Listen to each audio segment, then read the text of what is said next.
Berarti itu flashback ke 2011 kali ya. Iya, awal Soje berdiri. Sebenarnya kita nggak terlalu punya mimpi besar, nggak punya mikir mau bikin studio, mau studio jadi apa, itu kita nggak kepikiran gitu. Jadi kita awal-awal emang karena kita datang dari background yang beda-beda juga, waktu itu baru kerja juga, tapi kerjanya juga beda-beda tempatnya. Tapi abis kita ketemu, muncul aja sih sebenarnya idenya, kenapa nggak kita bikin graphic house bareng gitu.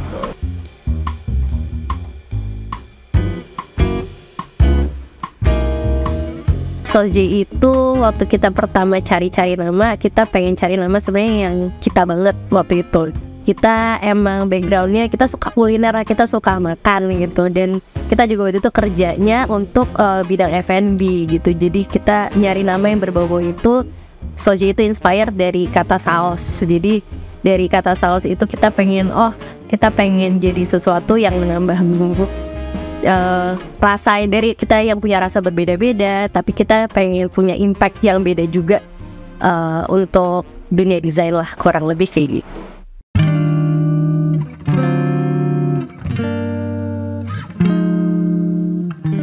Kami dari Sosje tidak memiliki spesifikasi khusus sih sebenarnya dalam memilih proyek, apakah itu di ranah F&B atau bukan. Kebetulan klien pertama kami datang dari industri F&B, dan dari situlah kami mulai berkembang. Kami sebagai tim selalu berusaha menjadi versatile, karena kami percaya setiap personality memiliki keunikannya tersendiri. Jadi proses merancang identitas tuh sebenarnya sama kayak proses mencari jati diri ya gitu. Jadi dimana kita juga dalam karya-karya kita berusaha selalu jujur gitu. Dalam artian di sini kita ingin personality yang dimiliki oleh si brand owner ini betul-betul personality-nya dia gitu, yang dia nyaman untuk menggunakannya. Mungkin kalau bisa cerita sedikit nih, pas waktu itu kuliah, sempet lah pas masih awal-awal jadi pertama kali jadi desainer gitu, suka satu style tertentu. Aku ada satu reference yang aku suka banget gitu, jadi itu tuh selalu aku bawa-bawa kemana-mana gitu, dan itu dia jadi jati diri aku juga gitu, style itu. Nah case-nya pas masuk dunia kerja, ketika aku dapat satu klien, dan ternyata klien itu tuh sebenarnya mungkin secara personality dan produknya beda dengan style yang aku suka gitu. Tapi aku coba pakai style yang aku suka, dan ternyata di situ tuh aku sadar, oh kayaknya ini bajunya nggak pas nih gitu, baju nggak pas dan nggak bisa. Ternyata personality tuh dipaksain gitu. Jadi itu sih, kita dalam karya-karya kita di Sosje kita berusaha untuk tetap jujur gitu, karena sebenarnya bukan tentang kita mengubah personality dia, tapi gimana caranya kita bisa melihat sisi yang unik, yang menarik, yang bisa kita elevate, dan si klien ini jadi confident dengan personality-nya dia. Jadi sebenarnya sih kayak apa ya, kita nyebutnya tuh kayak klien tuh counseling personality gitu ke kita gitu, karena kita ngelihat brand itu tuh kayak manusia gitu, dia hidup, dia punya nyawa gitu, cuma beda dimensi aja. Jadi brand as people, people as brand itu udah jadi landasan berpikir kita, budaya kita. Karena ibaratnya tuh brand itu sebagai manusia tuh ya dia juga punya otak gitu, dia punya nyawa, dia ada bentuk fisiknya. Mungkin sederhananya dalam proses kreatif, gampangnya sih otaknya tuh kayak creative strategiesnya, kayak ideasnya. Pas kita develop ideasnya di situ tuh di otaknya. Terus juga soulnya dia tuh dari narasi yang kita build gitu, dari mood boardnya. Dan juga dia juga punya ya ada bentuk fisiknya output visual terakhirnya gitu.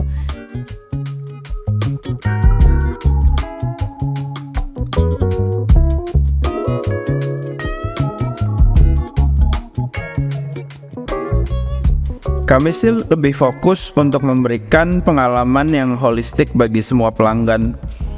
Semua indera pelanggan di-trigger secara menyeluruh. Identitas sebuah bisnis F&B sangat penting bagi pemilik bisnis untuk membentuk hubungan yang lebih personal dengan pelanggan. Keberadaan karakter identitas yang kuat dalam sebuah brand secara tak sadar akan membuatnya menjadi pilihan utama bagi pengguna ketika dihadapkan dengan berbagai pilihan.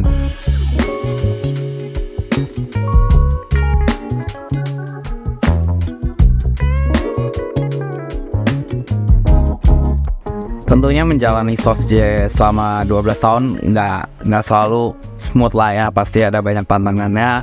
Bagaimana kita menjadi sebuah jembatan between klien dan masyarakat. Makanya ketika kita membuat desain, kita selalu mencoba untuk bisa menjawab apa sih solusi dan kebutuhan dari si klien. Selain bisa menjawab dari sisi kliennya itu sendiri, kita juga harus mengerti sebenarnya kebutuhan dan relevansi yang terjadi di masyarakat itu apa gitu. Karena tiap klien yang datang juga memiliki sifat yang berbeda, cara mereka menangkap brief, memberikan brief juga sangat berbeda. Makanya kita memperlakukan klien seperti layaknya juga teman, tapi kita juga mencoba untuk membuka pikiran, kita sama-sama belajar nih. Jadi kita juga sebagai industri kreatif, kita juga coba untuk mengerti bisnis setiap klien tuh kebutuhannya apa. Karena kita sebagai desainer, kita coba untuk selalu mengerti apa core dari bisnisnya itu dulu gitu. Jadi ketika kita mendesain, kita nggak hanya membuat sebuah nilai estetik terhadap sebuah produk ataupun service, tapi kita memberikan sebuah value kepada bisnis core dari si klien itu.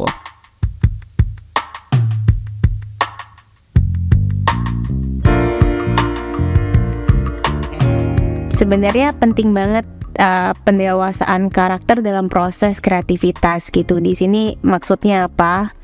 Maksudnya pendewasaan di sini ketika kita sebagai pelaku kreatif berada di titik objektif gitu. Kenapa? Karena kita sebagai desainer, tugas kita kan problem solver kan, dan juga kita itu bekerja based on data. Kita harus menganalisa data, collecting all the different pieces of information. Terus juga di situ tuh butuh titik objektif supaya kita bisa ngelihat dari angle-angle lain gitu. Dan di sini proses melihat angle itu, objektivitas itu nggak berlaku di hanya sebatas perancang kreatif ya. Kita juga selalu involve klien kita untuk dia juga tim kreatif kita gitu dalam berdiskusi. Jadi emang ya selalu ada dialog antara kita dengan klien gitu. Dan sebenarnya yang ngikat itu kita pakai alat bantu objektif kita dari kuesioner. Dan kuesioner itu yang selalu emang dari awal kita berdiri untuk mengikat sih kita dalam satu batasan, jadi nggak melebar, nggak keluar jalur. Si kuesioner ini kita pakai untuk bisa ngelihat dari angle yang lebih objektif gitu. Kenapa sih pentingnya objektivitas di sini gitu? Ketika kita berada di titik objektif, kita tuh bisa sebagai desainer maupun klien bisa ngelihat titik terang dalam sebuah permasalahan. Dan di sini titik terang itu tuh jadi penting ya, karena pada saat kita di titik terang, akhirnya titik terang itu ngebawa kita ke titik temu gitu. Titik temu antara apa yang diinginkan oleh si pemilik bisnis dengan apa yang diekspektasikan oleh audiens. Nah, biasa tuh di situ tuh menariknya yang bikin satu personality jadi unik. Sebenarnya tantangan dan keseruan poinnya sama sih untuk menemukan personality yang tepat untuk brand tersebut. Tapi hal ini juga menjadi seru karena dengan variasi klien yang berbeda, setiap proyeknya menjadi lebih unik.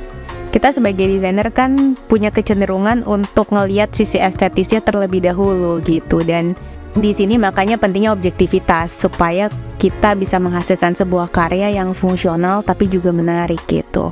Dan satu brand yang memiliki jati diri yang utuh itu penting banget agar dia mudah diidentifikasikan di market. Dan ketika koneksi antara brand dengan customer bisa masuk ke emotional levelnya mereka, sebenarnya tanpa effort pun mereka bisa mudah ingat brand itu gitu. Dan pada akhirnya brand itu jadi stands out from the crowd.